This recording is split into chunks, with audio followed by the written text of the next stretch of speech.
मैं कहूँगा एक बार चाय को आप गर्म करके रख देते हो और बार बार उसको तुम फिर गर्म करके पीते हो, आप कैंसर को न्योता दे रहे हो, आप बीमारियों को न्योता दे रहे हो।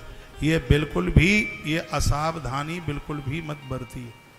मैदा की चीज़ें कम खाइए, कच्चा नमक कम खाइए। यदि सब्जी में नमक कम है तो उसमें ऊपर से आप आयोडीन नमक नहीं, आप सेंधा नमक डालिए। और आप सलाद में काला नमक डालिए जो बहुत ज़्यादा फ़ायदा करता है।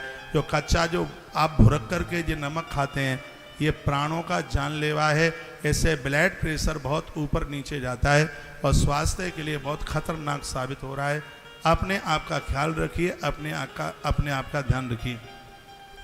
जिनके नाखून इतने ज़्यादा लंबे हैं, इससे उनका लीवर डैमेज होता है, लीवर कमजोरी। जिनके नाखून लंबे होंगे उन्हें 1,00,000% पीलिया का रोग होगा, कोई बचा नहीं पाएगा उन्हें। जिनके नाखून लंबे होंगे उन्हें जॉइंटिस होगा।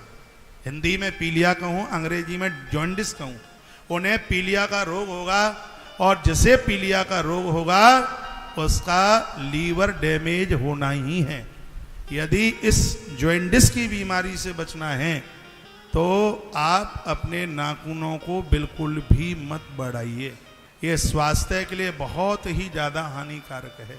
इसलिए इन सब बच्चों को बताइए। आजकल के बच्चों को तो पता नहीं है, उन्हें कोई बताने वाला नहीं है। साइंस भी इस बात को मान चुका है।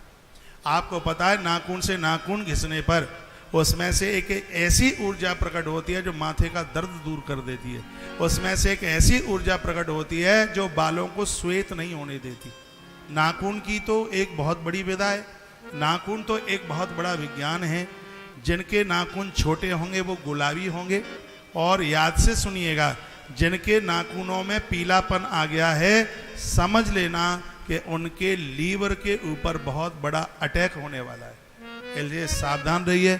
मैं आपको डरा नहीं रहा हूँ, मैं आपको सावधान कर रहा हूँ। मेरे नाखून गुलाबी हैं क्योंकि मेरा लीवर 16 वर्ष के बच्चे की तरह है। मैंने चेकअप कराया, इसलिए मुझे पता है। नाखून छोटे रखता हूँ। बड़े बाल फायदा करते हैं, छोटे नाखून फायदा करते हैं। नारी के बाल बड़े हों, चोटी गुथी हुई हो। आप त्रिवेणी बनिए। त्रिवेणी का मतलब है गंगा यमुना सरस्वती।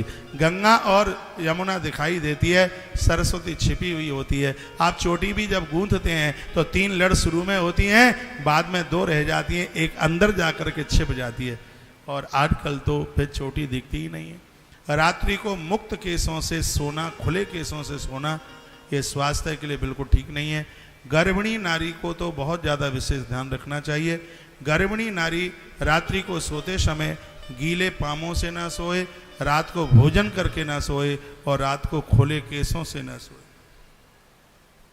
जिनके केस बड़े हैं, लंबे हैं, चाहे वो पुरुष हैं, उनको भी रात्रि के समय केसों को बांध करके सोना चाहिए। मुक्त केसों से नहीं। बाल जितने खुले ज्यादा रहेंगे उतने ही ज्यादा टूटेंगे। और बालों का टूटना शुभ नहीं है, बढ़िया नहीं है, ठीक नहीं है। बाल टूटते हैं तो माथे में दर्द होता है। बाल ज़्यादा टूटते हैं तो लोगों को माइग्रेन की बीमारी हो जाती है। बाल ज़्यादा टूटते हैं तो नजला हो जाता है। बाल टूटते हैं तो स्वास्थ्य बिल्कुल डैमेज हो जाता है। और ऐसा कुछ कीजिए जिससे आपके बाल स्वस्थ रहे। बालों को स्वस्थ रखने के लिए त्रिफला चूर्ण दही में डालिए, थोड़ी सी मुल्तानी माटी डालिए, थोड़ा प्याज के छिलके का उसमें पानी मिलाइए।